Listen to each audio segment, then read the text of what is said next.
22대 국회 개원식 겸 정기국회 개회식을 개최했습니다. 우원식 의장은 뒤늦은 개원식에 송구하다고 사과하고 미래로 나아가는 국회를 만들어야 한다고 강조했습니다.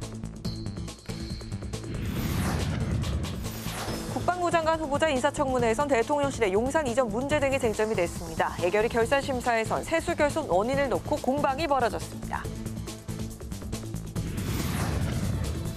어제 여야 대표 회담 결과를 두고 국민의힘 한동훈, 더불어민주당 이재명 대표 모두 대화와 협력에 진전이 있었다고 평가했습니다.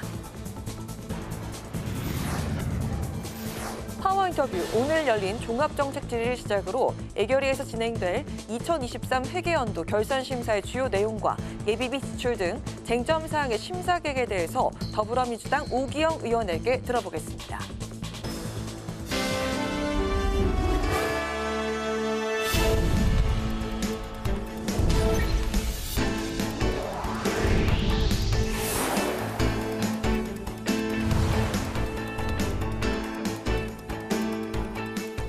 여러분 안녕하십니까? 9월 2일 월요일 국회 라이브 6 시작하겠습니다.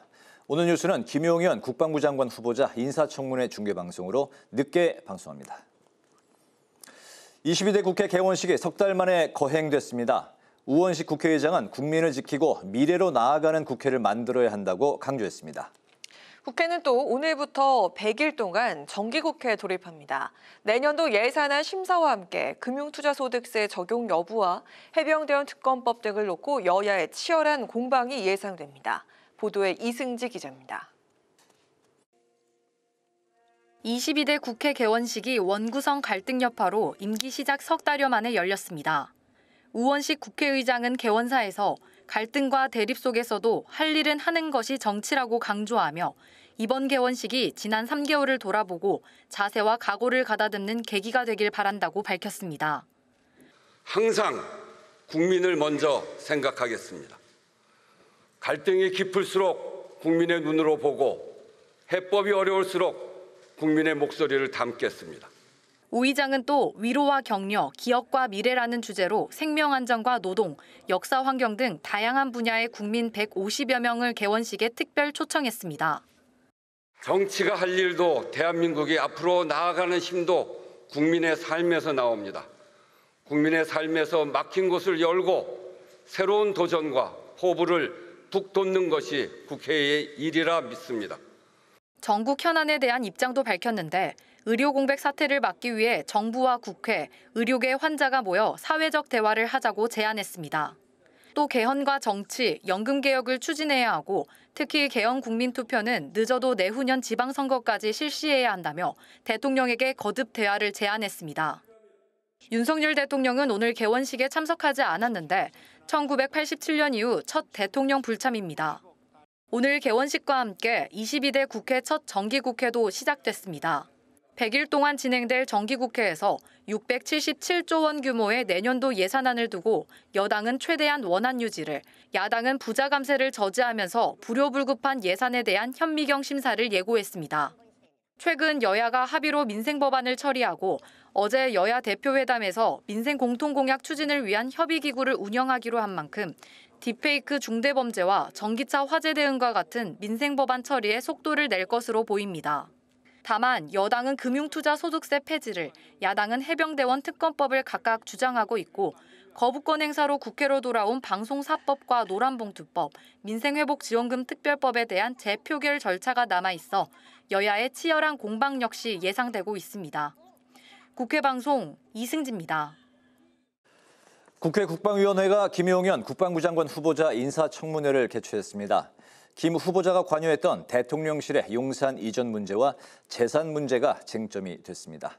이소희 기자가 보도합니다. 김용현 장관 후보자 청문회에서 야당은 대통령실의 용산 이전 과정에 대해 맹공을 퍼부었습니다. 대통령실 이전 과정에서 정부가 국유재산법을 지키지 않았고 용산 이전으로 안보 공백도 심각해졌다는 겁니다. 청와대 이전 TF 부팀장을 맡았던 김 후보자는 역대 정부가 실패했던 청와대 이전을 현 정부가 성공한 것이라고 맞받았습니다. 재래식 탄도미사일 4발이면 대한민국의 대통령, 국방장관, 합참의장 한꺼번에 무력화될 수 있습니다. 도대체 누가 이런 생각을 한 것입니까? 실패하신 것을 디딤돌 삼아서 지금 윤석열 대통령께서 성공을 하신 겁니다. 청문회에서는 정부의 계엄령 준비 의혹을 둘러싼 여야의 공방도 이어졌습니다. 야당은 후보자가 대통령과 충암고 동문인 점을 언급하며 대통령이 계엄령 대비를 위해 친정체제를 구축하는 게 아니냐고 주장했고, 여당은 근거 없는 선동으로 불안감을 조장하고 있다고 비판했습니다. 계엄령과 같은 헌정 질서를 교란할 수 있는 위험에 빠뜨릴 수 있다라는 점에서 후보자가 결단코 그 국방부 장관에 임명될 수 없는 핵심적인 이유다. 이 계엄이라 하는 게 실질적으로 지금 현재 우리 사회에, 우리 지금 현 나라에 있을 수 있는 일이라고 생각하십니까? 여당은 야당의 독도 지우기 공세가 정치적 선동이라며 장관 임명 이후 이 문제에 단호하게 대응해달라고 주문했습니다. 대한민국이 실효적 지배를 하고 있는 독도에 대해서 시비를 걸며 분쟁거리를 만드는 행위가 우리 국익에 도움이 된다고 생각하십니까? 바람직하지 않다고 생각합니다. 후보자의 재산 형성 과정에 대한 의혹 제기도 여러 차례 이어졌습니다. 4년 6개월 동안 8억 원의 재산 증가를 정확히 소명하라는 지적에 후보자는 부동산 시세 차익이 거의 전부라고 답했습니다. 국회 방송 이소희입니다. 어제 회담을 마친 여야 대표, 양측 모두 민생 정치를 위한 대화와 협력에 진전이 있었다고 평가했는데요. 계엄령 준비 의혹과 문재인 전 대통령 수사를 놓고는 공방을 벌였습니다. 김동희 기자입니다. 11년 만에 대표 회담 후 민생 공통공약 기구를 운영하기로 합의한 여야. 해병대원 특검법과 민생회복지원금법에선 뜻을 모으지 못했지만 금융투자소득세 폐지 추가 논의와 의료대란 관련 국회 대책 마련 필요성에 공감대를 이뤘습니다. 한동훈 국민의힘 대표는 정치 복원에 물꼬를 텄다며 우선순위에 차이가 있어도 좋은 출발이라고 밝혔습니다. 또 탄핵과 야당 단독 법안 처리, 대통령 거부권과 법안 재발의 도돌이표는 여야 모두에 득이 안 된다고 덧붙였습니다. 양당의 민생 그리고 공통 공약을 추진하기 위한 협의기구를 운영하기로 했다라고 했는데요. 일종의 패스트트랙을 만들겠다는 겁니다. 이재명 더불어민주당 대표는 허심탄회하고 솔직한 대화를 주고받은 만큼 여야가 협력하고 경쟁하는 좋은 계기가 될 거라고 기대했습니다. 특히 민생 분야에서 많은 합의를 이뤘다며 국회 입법 활동에 큰 진전이 있을 거라고 밝혔습니다.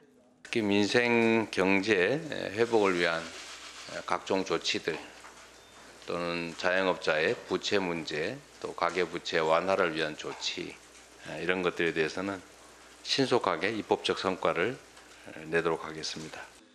정부의 계엄령 준비 의혹을 제기한 이재명 대표의 발언을 두곤 신경전이 오갔습니다. 그게 사실이 아니라면 이건 국기를 문란하게 하는 것 아니겠습니까? 이런 차원에서 제가 어제 법률로서 일정 부분 현재 판례로서 형성되고 있는 법률 면책 특권의 남용 제한 문제를 법률로서 하자는 말씀을 드렸던 겁니다. 그런 흐름이 있다고 한다면 심각할 것이다라는 일종의 경고 메시지로 사실상 지금은 군에 의한 계엄령은 아니지만 검찰에 의한 계엄 상태 아닙니까? 한편 검찰이 문재인 전 대통령 전 사위의 특혜 채용 의혹 수사 중 문 전 대통령을 피의자로 적시한 걸 두고도 여야는 각을 세웠습니다.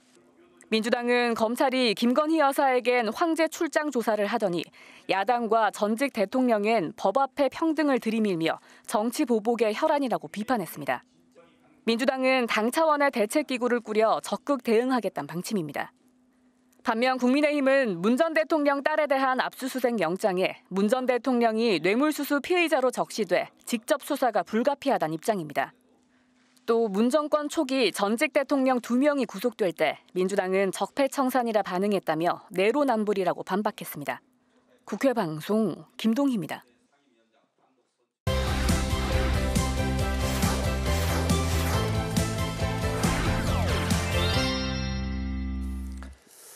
네, 이슈픽 천지훈 개건 기자와 함께 오늘 막을 올린 22대 정기국회에 관해서 이야기를 나눠보겠습니다. 천지훈 기자, 어서 오십시오. 안녕하세요. 네, 반갑습니다. 22대 국회 개원식이 이제 개원 석 달여 만에 어느 회기보다도 늦게 이제 열렸는데 정기국회 개회식도 이제 함께 열렸습니다. 특히 이제 이번 그 회기에서 사상 처음이다 이런 표현이 자주 등장하는 것 같아요. 네, 22대 국회가 96일 만에 역대 최장 지각 개원을 했습니다. 네. 윤 대통령은 국회 정상화가 우선이라는 이유로 개원식에 불참했는데 1987년 민주화 이후 37년 동안 처음 있는 일입니다. 22대 국회는 시작부터 역사상 첫 야당 단독 개원이라는 기록을 남겼는데요. 야당 단독으로 의장을 뽑은 것도 헌정사상 처음입니다. 원구성 배분을 놓고 여야가 대치하면서 야당이 단독 원구성을 한 것도 처음으로 남았습니다. 야당이 단독으로 상임위를 가동하다 보니 상임위 활동 전 여야 간사를 선임하는 관례도 지켜지지 않아 여당 간사 없이 회의가 진행되기도 했습니다. 네, 이제부터는 이제 정돈된 상태로 계속 쭉 갔으면 좋겠는데요. 이제 그 100일 동안 정기 국회가 이제 된 건데 구체적인 일정은 이제 어떻게 진행이 되나요? 네, 잠시 후 보도되겠지만 정기국회의 꽃이라 불리는 예산결산특별위원회도 오늘 첫 정책 질의를 시작했습니다. 네. 예산국회와 함께 내일은 심우정 검찰총장 후보자와 안창호 국가인권위원장 후보자 인사청문회가 예고돼 있습니다. 오는 4일에는 정부가 구체적인 연금 개혁안을 발표할 예정이어서 네. 연금 개혁특위 구성에 속도가 날 전망입니다. 특히 26일에 열리는 본회의에서는 윤 대통령이 제2요구한 노란봉투법, 방송사법, 민생지원금법에 대한 재표결이 이루어질 예정입니다. 네. 그리고 10월 7일부터 3주간 국정감사가 열립니다. 네, 재표결 일정 그리고 국정감사 일정까지 이제 말씀해 주셨는데 어제 그 여야 대표 회담에서 이재명 민주당 대표가 발언을 했던 계엄령 준비설이 정치권을 이제 덮어버렸습니다. 이 계엄령 언제 처음 나온 건가요? 네, 이재명 대표의 2기 지도부 첫 최고위 회의에서 처음 나왔습니다. 네. 김민석 최고위원이 국방장관 교체, 대통령의 반국가 세력 발언 등 최근의 정권 흐름이 계엄령 준비 작전이라고 주장한 건데요. 어제 이재명 대표가 다시 언급하면서 논란에 불이 붙었습니다.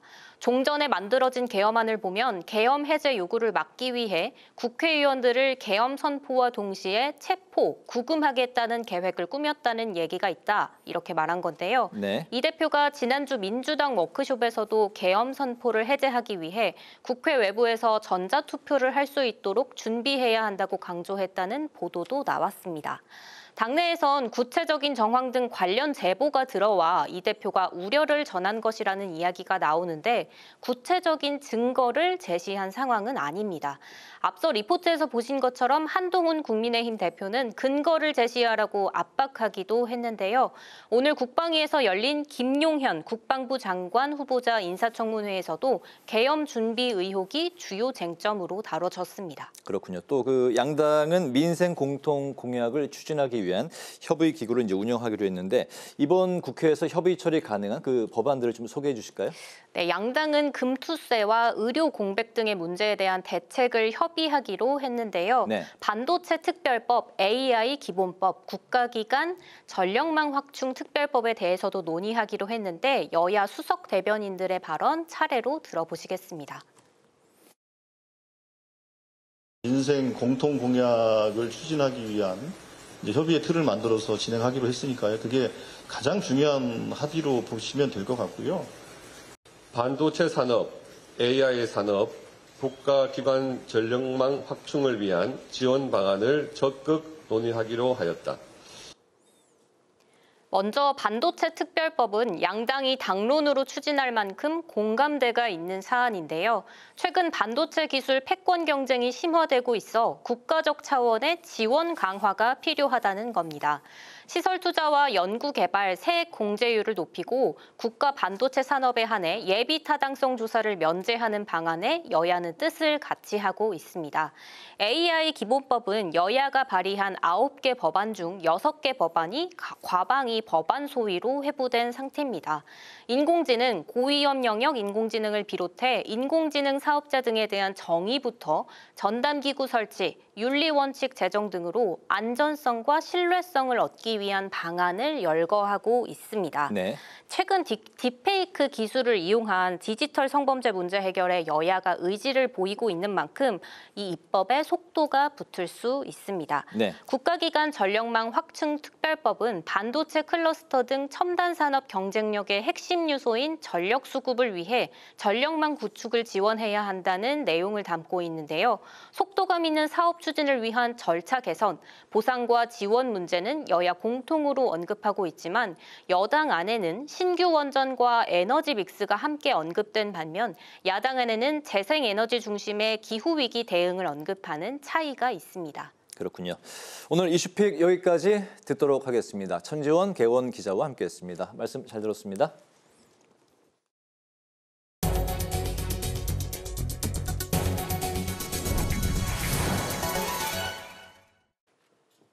국회 예산결산특별위원회는 오늘 2023년도 결산안 심의를 위한 종합정책 질의를 진행했습니다. 56조 원 규모의 지난해 세수 결손 문제가 쟁점이 됐는데요. 여야는 결손 원인을 두고 공방을 이어갔습니다. 보도에 강민재 기자입니다. 한덕수 국무총리 등 국무위원들을 상대로 오늘부터 이틀간 진행되는 예결위 종합정책 질의. 야당은 역대 최대 규모를 기록한 지난해 세수 부족 문제를 지적했습니다. 특히 법인세 세수가 크게 감소한 것을 두고 윤석열 정부의 부자 감세 정책 때문이라고 목소리를 높였습니다. 56.4조라는 역대 최악의 세수 펑크가 발생했다는 건 분명한 사실입니다. 이 세수 결손의 65%가 어디에서 발생하냐면 법인세와 양도소득세에서 발생한다는 것이 재정 전문가들의 분석으로 나와 있는데 동의하십니까? 반면 여당은 윤 정부는 문재인 정부가 남긴 부채 비율을 크게 축소시켰다며 이번 세수 결손은 전 세계적 경기 침체에 따른 결과라고 맞섰습니다. 법인세 정책 역시 기업의 투자를 활성화시키기 위한 사실상의 증세 정책이라며 민주당이 국민들을 속이고 있다고 비판했습니다. 분명 아까 경기 침체라든가 다른 이유 등으로 인해서 지금 우리가 세수가 감소한 거잖아요. 그럼 부자 감세라는 말은 정말 민주당이 국민들의 눈과 귀를 속이기 위한 어떤 프레임이라고 생각하는데 그렇게 생각하십니까? 정부도 법인세율 인하 정책은 이미 세입 예산에 반영돼 있었다며 세수 결손의 원인으로 볼 수 없다고 반박했습니다. 정부가 기금을 통해 세수 문제를 해결한 것을 두고 추경이 아닌 예산 돌려막기로 이자 부담만 늘렸다는 야당의 지적도 나왔는데 정부는 내부 거래로서 국가의 재정 부담이 증가된 것은 없다며 추경을 했을 경우 오히려 국가 채무가 늘어났을 것이라고 설명했습니다. 그 56.4조의 수준의 국채를 발행했다면 10년간 20조 원 수준의 추가 이자 부담이 생깁니다. 이번엔 그게 아니고 내부 거래를 조정했기 때문에 국가가 새로운 이자 부담이 증가된 것은 없습니다. 예결위는 내일 한 번 더 결산 심사를 위한 종합정책 질의를 진행한 뒤 4일과 5일에 각각 경제부처와 비경제부처에 대한 부별 심사를 실시할 예정입니다. 국회 방송 강민지입니다. 최근 딥페이크 범죄 피해 사례가 속출하면서 여야도 관련 입법에 집중하고 있는데요. 영상에 AI 기술을 사용했는지 여부를 표시하고 딥페이크 관련 범죄 처벌을 강화하는 내용들이 포함된 다수의 법안이 지난주 발의됐습니다. 김지수 기자입니다. AI 기술을 통해 지인의 얼굴과 음란물을 합성하는 딥페이크 성범죄 피해가 늘어나면서 여야 모두 대책 마련에 나선 상황. 특히 성인은 물론 10대 청소년까지 피해자가 속출하자 관련 입법에 속도를 내고 있습니다. 피해자가 받았을 상처를 생각해보면 이 문제는 저희가 집중적으로 해결하고 넘어가야 할 문제라고 생각합니다. 김장겸 국민의힘 의원은 딥페이크 표시 의무제 법안을 발의했습니다. 포털이나 플랫폼 사업자가 AI 기술이 사용됐는지 여부를 영상에 표시하는 기능을 제공해야 합니다. 표시를 제거하거나 변경하는 것을 금지하는 내용도 포함시켰습니다. 피해자 지원 법안도 같은 당 이인선 의원이 발의했는데 국가가 디지털 성범죄 피해자 지원센터를 운영하고 불법 영상 삭제를 지원하도록 했습니다. 또 2차 피해를 막기 위해 피해자를 특정할 수 있는 인적 사항이나 사진도 삭제할 수 있도록 지원하는 내용을 담았습니다. 민주당에서도 딥페이크 범죄에 대한 처벌을 강화하는 내용의 관련 법안을 발의했습니다. 지난 2019년과 2020년을 끔찍하게 만들었던 N번방 성범죄 사태를 겪고도 가해자를 제대로 처벌 못해서 재발한 것입니다. 수사기관의 요청이 있을 경우 정보통신 서비스 제공자가 유통한 자의 정보를 보존하는 내용입니다. 타인을 대상으로 딥페이크를 제작해 유포하는 것을 성폭력 범죄에 포함시키고 5년 이하의 징역에서 7년 이하의 징역으로 처벌 규정도 강화했습니다. 딥페이크 영상을 유포한 사람뿐 아니라 시청한 사람에 대한 처벌을 강화하는 법안도 접수됐습니다. 한정혜 민주당 의원이 발의했는데 딥페이크 성범죄 영상을 소지하거나 구입, 저장, 시청한 자도 2년 이하의 징역 또는 2천만 원 이하의 벌금에 처하는 내용입니다. 한편 국회 여성가족위원회는 수요일인 모레 딥페이크 성범죄 대응 현황을 점검하기 위한 긴급 현안 질의를 실시합니다. 국회 방송 김지수입니다. 국회 행정안전위원회 전체 회의에서 여야는 부천호텔 화재 사건 재발 방지 대책 마련을 촉구했습니다. 여야 의원들은 에어매트 관리와 숙박시설의 완강기 설치 문제, 이번 화재의 원인이 된 전기 스파크 방지 대책 등이 필요하다고 강조했습니다. 허석곤 소방청장은 연한이 지난 에어매트를 전량 교체할 수 있도록 시도와 협의하고 완강기 자체 점검 그리고 전기불꽃 차단기 설치를 적극적으로 추진하겠다고 말했습니다. 국민의힘 한동훈 대표의 대표 공약인 격차 해소 정책을 마련하기 위한 당내 위원회가 출범했습니다.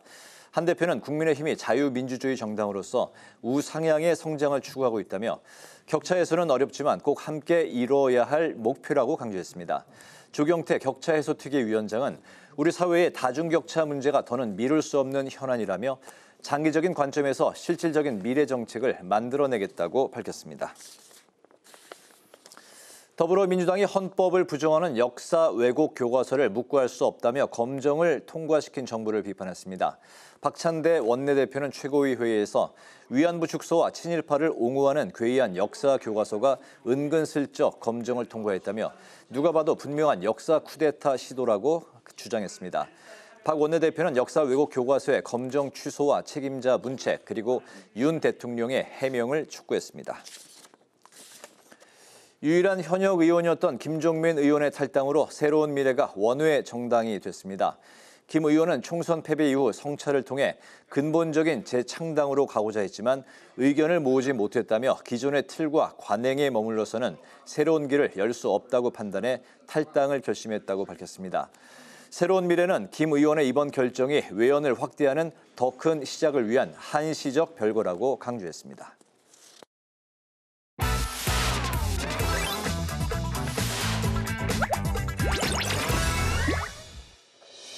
9월 2일 강아랑이 전해주는 정치권의 뜨거운 말말말 강아랑의 정치랑입니다.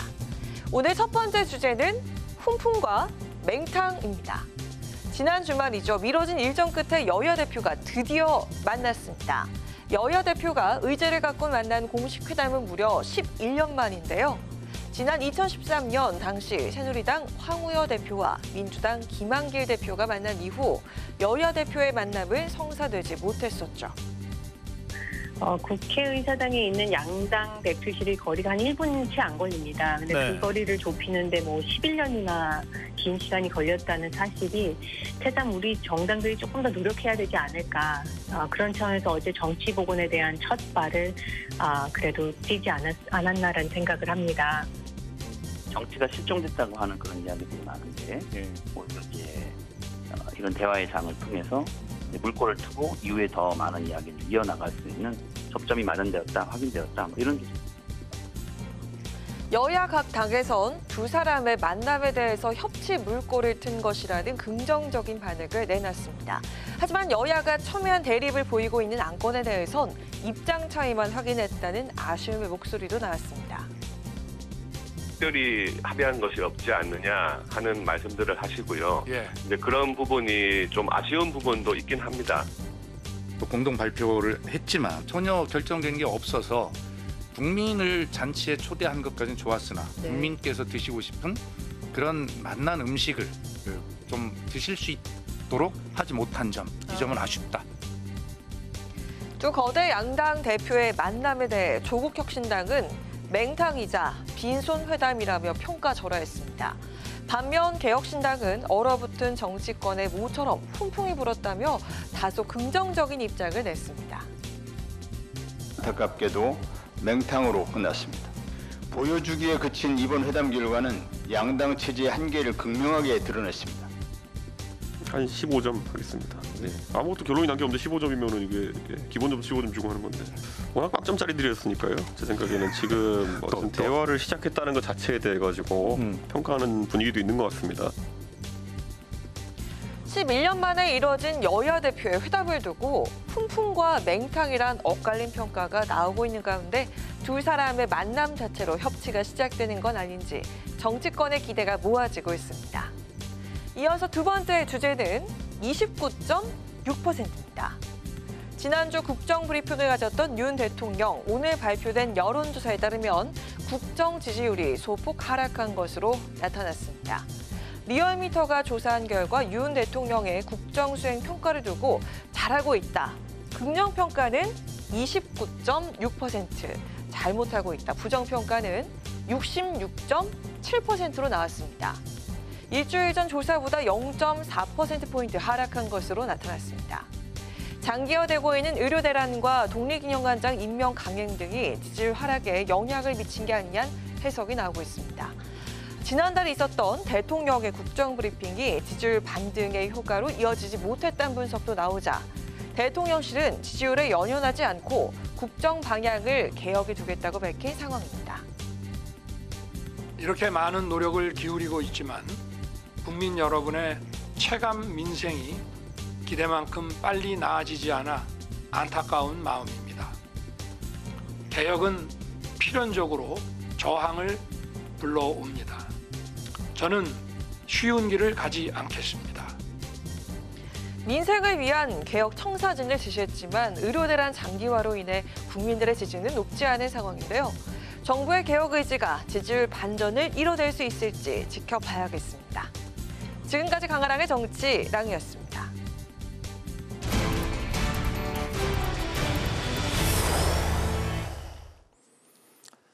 네, 오늘 22대 정기국회가 개막했습니다. 석 달 만에 개원식이 열린 셈이지만 어제 있었던 여야 대표 회담으로 모처럼 해빙의 기운도 감돌고 있는데요. 국민의힘 호준석 대변인을 연결해서 말씀을 들어보겠습니다. 안녕하십니까? 안녕하세요. 네, 안녕하십니까? 네, 윤 대통령은 오늘 국회 개원식에 이제 참여하지 않았는데요. 대통령의 국회 개원식 불참이 1987년 제6공화국 체제 이후에 처음입니다. 국회 정상화가 우선이라는 대통령실 답변에 대해서 여당은 어떤 입장일까요? 대통령께서 오늘 국회 개원식에 참석하지 못한 것을 매우 아쉽고 저도 안타깝게 생각합니다. 행정부는 입법부를 존중해야 하고 입법부는 행정부를 존중해야 마땅합니다. 그런데 저희가 2022년 2년 전 그리고 1년 전 2023년의 일은 한번 돌이켜볼 필요가 있습니다.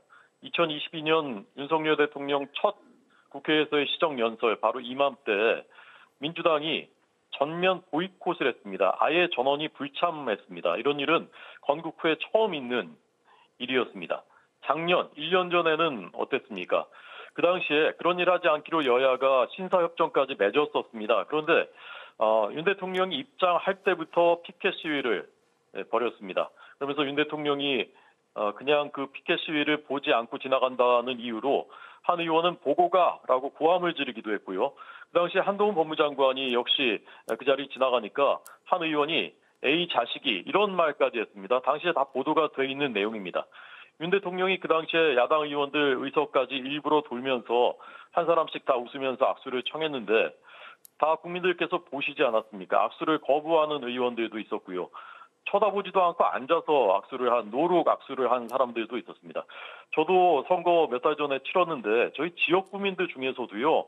저희 당을 지지하지 않는다고 하더라도 이렇게 인사를 받지 않는 사람 그런 시민들은 거의 없습니다. 그런데 이런 일을 우리나라의 국가원수 대통령인 국민이 뽑은 대통령에게 한 것입니다. 그리고 한 의원, 김용민 의원은 어땠습니까? 이제 그만하셔야죠. 라고 면전에 얘기했다고 본인이 밝혔고요. 또 천준호 의원 이분은 악수를 거부했습니다.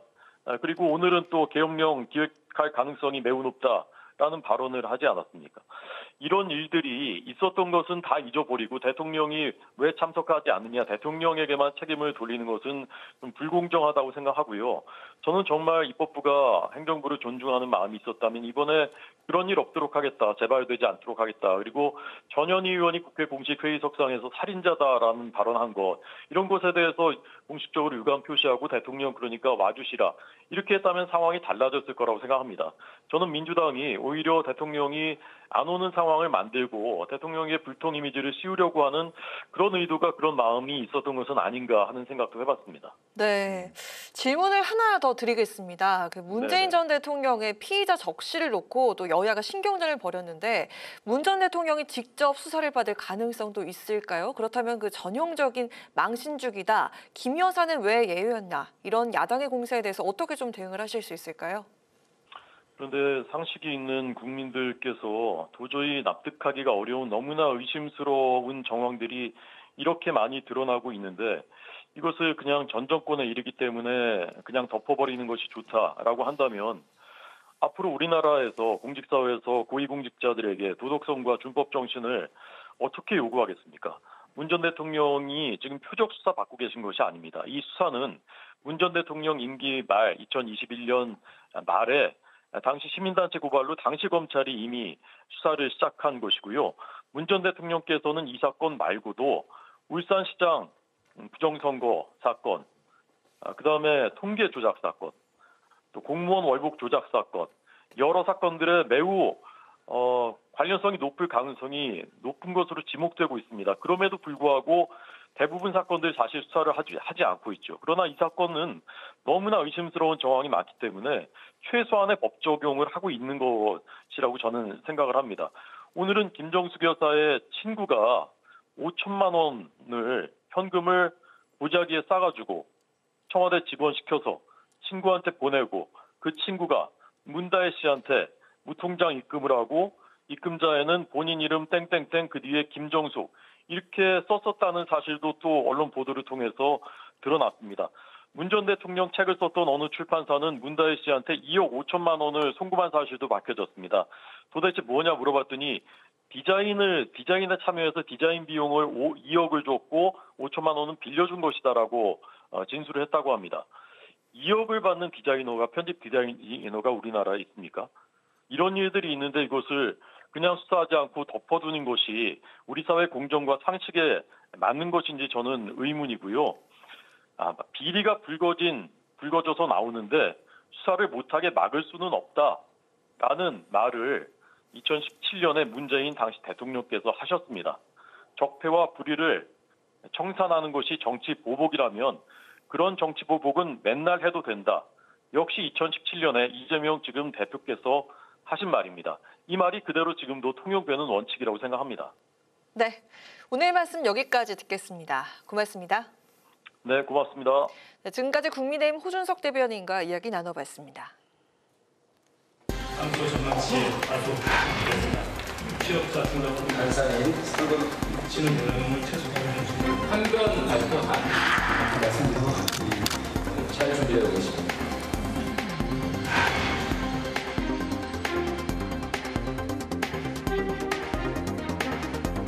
추가 경정 예산 편성과 추가 국채 발행의 굴레를 벗어나기 위해 강력한 지출 구조조정을 시행하고 가용 재원을 적극 활용하였습니다. 정부는 지출에 대한 법적인 심사를 2023년도 재정 운용을 한마디로 평가하면 정부의 무능과 무책임에 더해서 실정법 위반까지 드러낸 역대 최악의 결산 성적표다.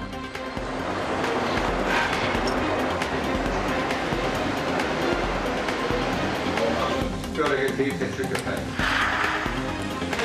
정부의 참석후 오늘 위는 국회 방송.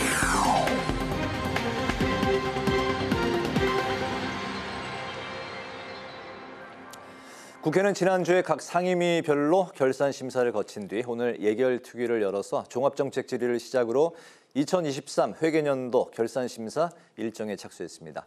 작년 한 해 예산 운영에서 점검할 부분은 무엇인지 예결위에 오기형 더불어민주당 의원께 여쭤보겠습니다. 의원님 반갑습니다. 어서 오세요. 반갑습니다. 네, 오늘 22대 첫 정기국회가 이제 개막을 했습니다. 예. 국회 이제 끝이라고 하는데, 예, 그 국회 개원식도 이제 동시에 열렸습니다. 대통령은 참석하지 못했지만, 예, 어쨌든 오늘 그 개원식 22대 국회의 첫 개원식 뭐 의미가 있고 치르셨는데 그 소감은 좀 어떠실까요?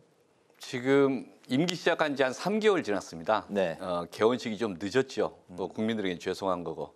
그런데 개원식 과정에 이 대통령이 참석할 수 있도록 많이 조정하고 했던 것 같은데 마침 어제 여야 양당 대표 회동도 한 상태에서 올 줄 알았습니다. 그런데 안 온 건 참 유감입니다. 너무 속 좁은 행보 아닌가 싶습니다. 네, 방금 그 국민의힘의 호준석 대변인 인터뷰도 잠깐 들으셨는데 그 국민의힘 측에서 이제 문 전 대통령을 이제 피의자 적시하지 않았습니까? 이제 대통령께서는 국회를 먼저 정상화를 시키고 국회에 초대해 달라 이런 입장으로 여야 간 공방이 오가고 있습니다. 이 부분 뭐 좀 잠깐 들어볼까요? 약간 달나라 대통령 같아요. 왜냐하면 대통령이 최근에 의료 대란에 대해서 인식이 일반 국민들과 전혀 달라요. 심지어는 국민의힘 다수의 의원들과도 인식이 달라요. 그래서 달나라에 혼자 계시는가? 국회가 지금 많은 문제를 풀려고 하고 이제 서로 여야 대표 만났으면 이 정도면 정상화된 거죠. 그러면 올 수 있는 거죠. 저는 대통령이 전체적으로 이야기하는 국회에서 어떤 의결을 할 수도 있고 또 그에도 거부권 행사하고 있지 않습니까? 그런데 이런 과정을 거치면서도 불구하고 대통령과 같이 개원식하는 그런 형태를 고민하고 의장이 배려를 했던 것 같은데 그건 그거고 내 생각은 다르다라고 하시면 그거야 뭐 달나라에서 혼자 있는 대통령 모습인 거죠. 저는 그렇게 봅니다. 네네. 네, 이 정기국회 개막과 함께 자연스럽게 따라오는 게 새 예산안 처리입니다. 예산안은 그 막판까지 치열한 공방이 오가는 게 보통인데요. 그에 비하면 결산심사에 대한 관심도 참 적고 또 그리고 형식적으로 이뤄져온 것도 사실입니다. 하지만 그 결산심사는 예산심의 시작이라고 하는데 이거 좀 왜 중요한지 궁금하거든요. 예년에는 예산 결산 논의할 때 결산 논의 좀 형식적으로 된 측면이 있다. 또 이런 비판 받을 만하고요. 지금 논의하는 그 이번 이제 결산안은 작년도 2023년도 예산 집행에 대한 평가하는 자리입니다. 그리고 결산 자체가 온건이 윤석열 대통령이 만들었던 예산안에 대한 집행 결과를 평가하는 자리입니다. 그런데 대한민국 역사상 역대급 세수 결손 56조 이상의 세수 결손이 발생했고 그것에 대해서 어떻게 정부에서 기금 돌려막기를 했느냐에 대한 이제 지금 와서 비판들이 있는 거죠. 그게 국회에 예정처에서 보고서들이 좀 쌓여 있는데 그 내용에 대해서 하나씩 오늘 이제 예결특위 질의부터 시작을 해서 점검을 이제 시작을 했습니다. 네네. 결산 심사를 앞두고 민주당이 지난해 예산 운영은 최악의 결산 성적표다 이렇게 이제 앞으로 있을 심사에서 날카롭게 송구 심사를 할 걸 이제 예고를 했는데요. 특히 이제 지난해 예산안 심사 어떤 부분이 중점적으로 좀 따져야 될 부분일까요? 저는 한 세 가지 부분을 주요 논쟁점이라고 생각하는데 하나는 세수 추계 엉터리. 세수 추계를 잘했으면 비슷하게 나왔을 텐데 작년 세수 결손이 56조 이상 나왔고요. 올해도 세수 결손이 또 나온답니다. 저희가 기재위에서 질의를 했는데 약 20조에서 30조 사이의 세수 결손이 올해도 나올 거라고 그러고 약 조세재정연구원은 23조 정도 이야기를 하는 것 같아요. 올해도. 이런 식으로 엉터리 아마추어 같은 세수 추계를 한다면 계속 사고가 날 거 아닙니까? 그러면 이걸 차라리 미리부터 좀 점검을 하자. 요 지점 하나 있고 두 번째는 세수 결손이 난 이유가 뭐냐에 대해서 단순한 그 무책임 무능력 문제냐 또 다른 정책에 영향이 있는 거냐 이 고민이 하나 있는 거고요. 그래서 세수 결손과 관련된 조세 정책이 영향이 있느냐가 지금 오늘 국회에서 논쟁을 했습니다. 이게 감세 정책의 효과 문제고 그 다음에는 세수 결손에 따른 대응책 추경을 작년에 했어야 되는데 왜 안 했냐. 작년 추경원총이 1년에 상정하고 그렇게 외쳤거든요. 근데 실제 상정이 안 됐어요. 세입 예산안을 짤 때 경제 성장률 전제가 2.5%였습니다. 작년 1.4% 경제 성장했습니다. 예산안 전제와 현실이 다른 거죠. 그러면은 국민을 속이고 국회를 속이는 거 아니냐, 추경호 부총리가 그 당시에 그런 비판을 저희는 하고 그 답변을 저는 기재부가 해야 한다고 생각합니다. 네. 세 번째 항목 중에 예비비도 있습니다. 예비비가 보통 통상 한 1% 내외에서 만들어지고 그 예비비에 대해서는 재량권을 가지는데 네. 부분 보면은 본래 예산을 승인했던 기조와 좀 다른 어떤 자의적 집행들이 있는 거 아니냐 그런 것을 지금 예정치에서 비판하고 평가해 놓은 것들이 있었습니다. 그래서 네. 그걸 좀 같이 검증을 더 해야 되겠다 이렇게 보고 있습니다. 그렇군요. 오늘 그 종합정책 질의에서도 이 부분에 대한 이제 공방이 이제 예, 오갔는데 여당 예. 입장은 문재인 정부가 남긴 부채 비율을 크게 축소시켰다. 예. 그리고 세계적인 경기 침체에 따른 결과다. 예. 이런 입장이었네요. 그 두 가지를 좀 하나씩 보면 문재인 정부 코로나 시기에 세계적으로 부채가 늘어났죠. 그러나 어느 나라보다도 대한민국이 부채 증가율이 더 적었습니다. 그건 총리도 인정하는 바입니다. 네. 그리고 오히려 가계부채가 단나 많이 증가된 거죠. 지금 현재 국민들 내수에 힘든 것은 가계부채 문제입니다. 네. 국가부채 문제가 아니라 GDP 대비 국가부채가 지금 50% 60% 사이인데 어느 나라보다 건전합니다. 이 지금도 국가부채 이야기한다면 정권 운영할 능력이 없는 거죠. 내려놔야 되는 거죠. 그런 문제라고 보는 겁니다.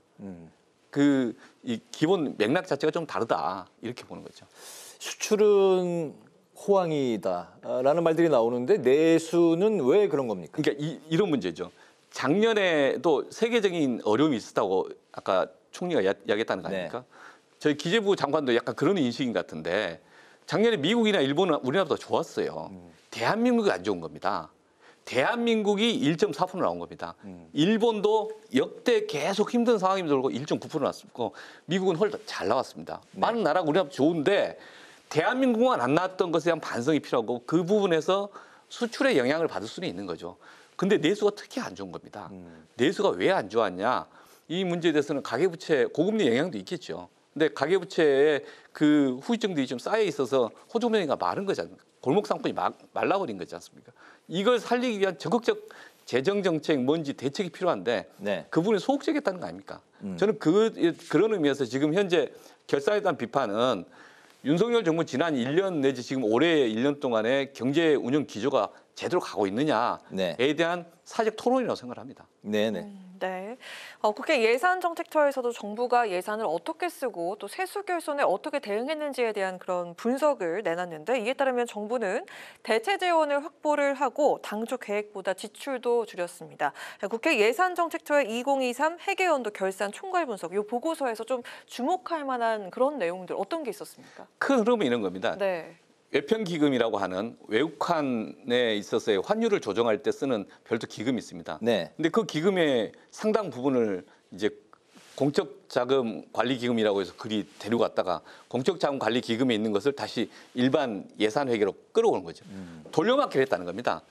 전체적으로 보면은 예산이 있고 그다음 뭐 기금들이 있는데 기금에 있는 것들에 대한 국회에서 승인해 준 것을 뛰어넘어서 자율 조정을 해서 이제 부족금을 메꿨다 그러는데 중요한 것은 작년에 국가 채무 중에 금융성 채무 또는 적자성 채무 이런 게 있습니다. 적자성 채무가 47.4조 증가했답니다. 이게 국채 증가동과 똑같은 겁니다. 왜냐하면 적자성 채무는 결국 이자를 지불해야 되니까.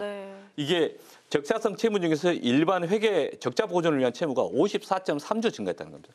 지금 정부에서 이러저러한 궤변을 하고 국민들을 속이는 말들을 많이 하시는 거 아닌가 저는 비판하고 있는데 적자성 채무가 증가됐다면 결국에 추경으로 왔으면 그 추경하는 과정에서 국채 발행을 그만큼 할 거냐 말까요? 그 돈이 했을 겁니다. 근데 그런 것에 대한 국회와 상의도 없이 일방적으로 그 적자성 채무 증가해놓고 자기들이 잘했다고 이야기하는 겁니다. 그런데 그 과정에서 50조 이상 되는 부분을 쓸 건지 말 건지 어디다 쓸 건지를 정부가 일방적으로 결정하면 그러면 그 기존의 예산이라고 하는 것은 사회적 합의인데 그 합의를 임의적으로 조정하는 건데 그 조정 범위가 너무 크지 않습니까? 그러면 기재부가 나라 다 운영하고 마음대로 하는 거죠. 행정부가 국회와 상의 없이 마음대로 조정하는 거죠. 그러려면 예산 심의 뭐 들어갑니까? 그 규모가 이게 1조도 아니고 50몇 조를. 이런 식으로 하니까 지방자치단체들이 힘들어하는 거지 않습니까? 20조 가까이가 지방자치단체 교육재정교부금, 지방교부금이거든요. 그리고 또 다른 이제 부서별로 이제 사업하는 부분들이 있는데 그것에 대한 판단을 이제 국회랑 상의하면서 같이 이건 이런 부분을 좀 축소합시다. 지출도 조정합시다. 아니면 세입이 이러니까 또 대책으로 부족한 부분은 국채 발행합시다 하면 될 텐데 됐고 우리가 돌려막기 하면서 적자성 채무 늘렸다 이런 이야기여서 답답하다 이런 겁니다. 네. 이 야당의 이런 지적에 대해서 최상무 부총리 답변이 이렇습니다. 가용자원을 최대한 활용해서 내부 거래로 좀 대응을 했을 뿐이다. 이렇게 얘기를 했는데요. 예. 그리고 추경을 했다면 국가 채무가 70조 늘어난다. 그리고 또 코로나19 종료로 해외 순방이 또 많아졌다. 이렇게 얘기를 했습니다. 정부가 그 예산 집행 재량권을 갖고 유연하게 대처할 필요도 있는 것 같은데 이에 대해서 좀 어떻게 생각하시는지. 그래서 국민들 같이 풀어보시면 같이 판단해 보시죠. 기재부 장관이나 윤석열 대통령에게 50조 마음대로 안 써도 된다라고 우리가 위임했습니까? 1조 정도 아니요 1% 정도의 예비비를 사용할 권한을 준 거죠. 그리고 1% 예비비에서 긴급한 상황을 대응하도록 한 거죠. 네. 그런데 그게 아니라 그보다 훨만 한 10배 많은 돈을 마음대로 써도 된다. 그걸 지방자치단체는 그 돈을 쓰려고 준비하고 있는데 그 돈 안 주겠다고 혼자 결정이 된다. 그 정도의 권한으로 일방적으로 하면 그 국회 심의를 뭐로 합니까? 사회적 합의를 왜 보는 겁니까? 그래서 이건 일방주의다. 이게 정말 기재부나 재정당국 또는 이제 대통령실에서 이런 식으로 일을 하는 게 아니다. 민주주의국가에서 반성해야 된다. 그렇게 봅니다. 네, 네. 정부는 지금 국채를 늘릴 때마다 국회 심의를 거치게 돼 있습니다. 근데 임의로 혼자 한 50몇 조 늘렸지 않습니까? 그 점에 대해서 우리 사회가 다시 반성하고 변화를 해야 된다. 이번에 충분히 짚어야 된다. 그래야 제도 개선이 될 거다. 이렇게 봅니다. 네. 정부 입장은 내부 거래로 국가의 재정 부담이 늘어난 건 없고 오히려 추경을 했으면 부담이 더 늘어났을 거다. 이런 입장도 있네요. 추경을 안 하고도 벌써 적자성 채무가 50조가 늘어났지 않습니까? 지금 그러면서 이자 부담 이야기하는 거 이거 지금 눈 가리고 아웅하는 거 아닙니까? 국민들 상대에서 계속 이 헷갈리는 말을 하면은 변명이 될 거라고 생각하는데 되게 부끄러운 답변입니다. 네, 알겠습니다. 대통령이 지난 정부가 국가 빚을 아까도 말씀드렸지만 400조 원을 늘려놨기 때문에 늘 이제 현 정부가 이제 갖고 있는 강조하고 있는 게 이제 긴축 재정 아니겠습니까? 내년 예산 편성에서도 긴축 기조를 유지할 것이다 이렇게 밝혔습니다. 민주당 역시 세제 개편안 예산안에 대해서 이제 현미경 심사를 이제 예고한 상황인데요. 이번 국회 내내 이어질 그 예산을 둘러싼 공방, 좀 민주당의 원칙 또 기조라고 하면 좀 어떻게 정리가 될까요? 첫 번째는 지금 상황에서 내수가 힘들다. 그러면 내수가 어려우면은 재정의 역할이 중요하지 않겠습니까? 그런데 작년에 재정의 역할이 충분히 했는가 반성해야 된다. 그리고 그게 어떤 수단이 가장 적절한 것인가는 서로 토론해서 합의 볼 수 있는 영역이라고 봅니다. 그러나 내수가 부진했고 내수 부진에 대해서 재정의 책임이 컸다라는 데한 반성은 필요하다. 올해도 30조 정도, 많으면 30조, 최소한 20조의 세수 결손이 발생한다고 합니다. 올해도 경기가 살아날 것인가 봐야 됩니다. 만약에 수출을 잘 돼서 내수 경기가 잘 될 것이냐 낙수 효과라고 그러는데 낙수 효과 지금 없습니다. 그러면 내수 자체를 고유하게 좀 살려내야 많은 서민들이 일반 중산층이 좀 살아나는데 도움이 되지 않겠습니까? 내수를 살리려는 대책이 뭐냐? 그에 대한 재원이 있어야 되잖아요. 근데 계속 감세만 해갖고 재원 확보가 안 되는 거지 않습니까? 지금 현재 감세만 하는 그 세법 개정안을 정부가 계속 내는데 그중에 대부분이 상속세 개정 그 감면 같은 이런 것들이에요. 이건 무슨 옛날 정경련의 민원 창구 역할을 기재부가 하는가라고 비판 여기서 어떻게 답변할지 궁금합니다. 그러면 안 된다. 그래서 지금 기조는 내수가 안 좋은 것에 대한 대책을 좀 같이 고민해 보자. 그리고 세수에 대해서는 적어도 현상 유지를 되거나 어떻게 하면 추가 확보할 것인가를 대안을 세워야 되는 거 아닌가. 그리고 구체적인 예산 내용 중에서 내수를 살리는데 도움이 되는 정책이 또 어떤 게 더 효과적인가를 서로 사회적 토론하고 국민들이 공감하는 걸 가지고 채택하자. 이렇게 보고 있습니다. 네네. 네, 그 의원께서 지난 21대 국회 정무위에서 활약하셨던 거 좀 기억에 남는데 가계부채 관리 그리고 공정경제 등에서 목소리를 크게 내셨습니다. 그리고 22대 들어와서는 또 재벌 저격수로 또 활약을 하고 계신데요. 그리고 그 TMF 사태 이전에 온라인 플랫폼법 이것도 법안을 한 발 앞서서 해안을 가지고 또 발의하셨습니다.